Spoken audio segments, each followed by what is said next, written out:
د بلوچستان او ټي ټي پي بریدونو د پاکستان بقا له خطر سره مخ کړی دی.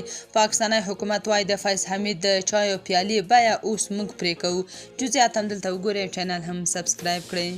د پاکستان د صدراعظم مرستیال او د بهرنیو چارو وزیر اسحاق ډار پرون شنبه د عمران خان پخوانی حکومت د خپلو امنیتي ناکامیو له امله وغانده او ویل چې د طالبانو لخوا د افغانستان د نیولو په مهال غلطو اقداماتو په بلوچستان کې د ترهګرۍ په وده کې مرسته کړې ده.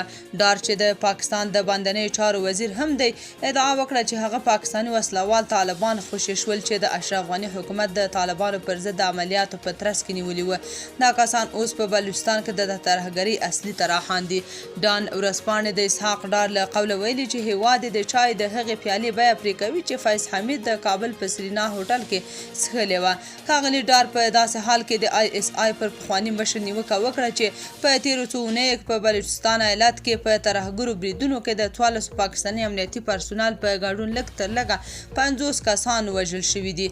بلوچ بیلتون غوښتونکي بیا پاکستاني پوځیانو ته د اوښتو تلفاتو شمېر 130 تنه ښیي. کله چې پوښتنه وشوه چې آیا ډګر جنرال حمید د کابل د سفر لپاره د هغه وخت له صدراعظم عمران خان څخه اجازه اخیستې وه، ډار وویل دا به ډېره ګرانه وي چې ووایم هغه د صدراعظم له اجازې پرته تللی. موږ نن له امنیتي ادارو سره په مسلو کار کوو. دا کارونه د صدراعظم له اجازې پرته ممکن نه دي.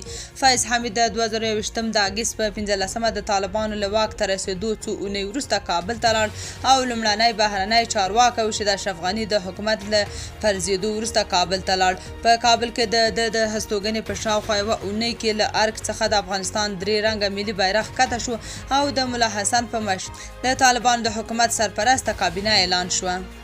تاسو په دې اړه څه نظر لرئ؟ کومنټ کې شریک او چینل هم سبسکرایب کړئ.